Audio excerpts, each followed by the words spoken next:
Let's make a White Negroni tonight.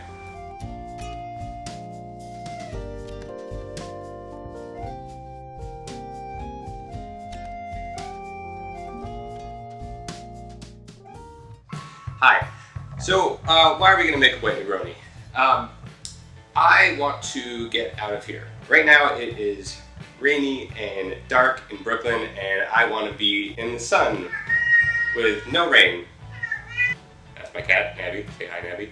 I want to be in Italy with just a sunny sky. Sometimes I make cocktails to transport me, so that's what I'm going to do right now. What is the difference between a White Negroni and a regular Negroni? Well, the traditional Negroni is equal parts gin, like a nice London,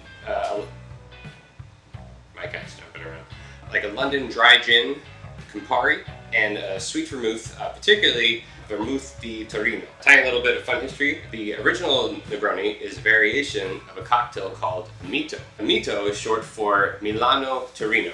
Mito. It was an equal parts combination of Milanese Campari and vermouth from Turin or Torino. Milano Torino.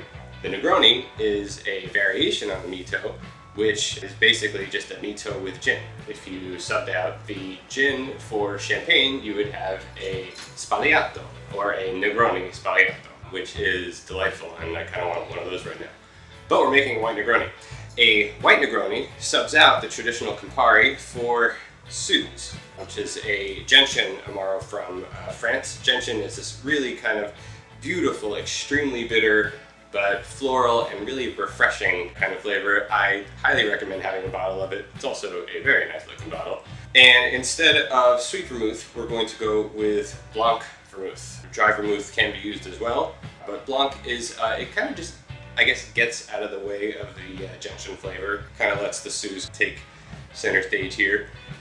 The fun part about playing around with Negronis is that you can really start to play around with your ratios. When I do a classic Negroni, I like to go equal parts, but with White Negronis or with a variation like a Boulevardier, which is a Negroni with bourbon instead of gin, I'll maybe change it to a 1-1-2 ratio. So that's what we're going to do here. Let's build this thing in the glass. We're going to do 3/4 ounces of Dolin Blanc Vermouth and 3/4 of an ounce. This thing's stuck. This thing hasn't been open in a while. 3/4 of an ounce of Suze. Awesome color. And we're going to do 1.5 ounces of London dry gin.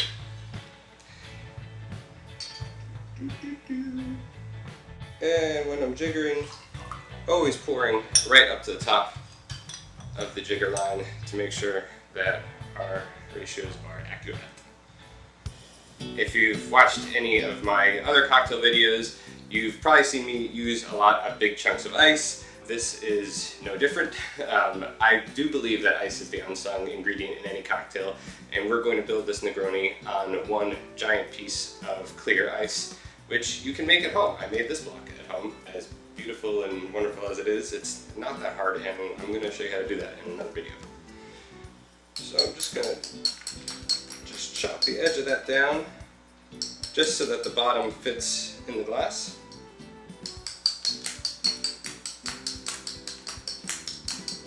And when I lower these big rocks down, I always balance the bottom with a spoon so I don't splash the drink in.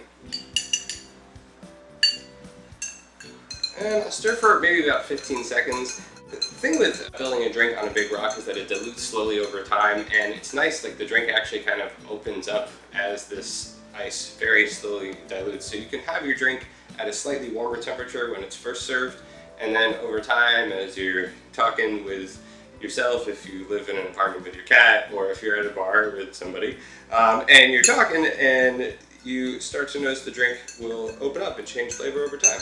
And that is a nice thing.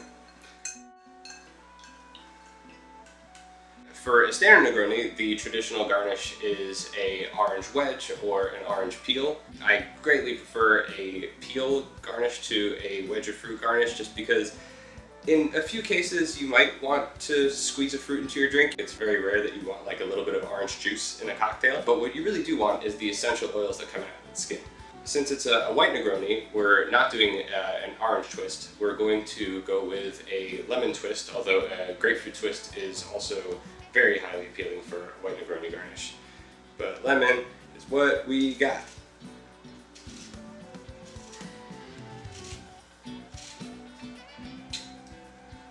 When I garnish a cocktail with a zest, I really like to get all the oils out. See, I'm kind of squeezing up and down that fruit. Brush the sides of the glass a little bit, just to get every little last bit of that aroma coming through. And there we have a white Negroni built on a lovely crystal clear ice block made at home.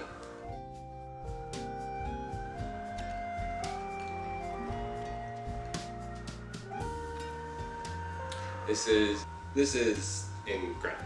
It is a truly refreshing drink. I feel like I'm in a sunny place right now, which is really nice. Yeah, get a bottle of Suze. It'll last you a long time, keeps forever. It's a great way to kind of blend this like summery, light but very bitter floral note to cocktails. Pairs really, really well with mezcal as well. You could easily do a mezcal white Negroni, subbing out the gin for mezcal and keeping these two ingredients the same. Yeah. Okay. Well, I'm glad I did this. Why do you want to say hi? Nabby. This is Internet. Internet. This is Nabby. So yeah, we're gonna enjoy this white Negroni. It's probably gonna jump out of my arms and scratch me right now. You didn't jump out of my arms. That's nice.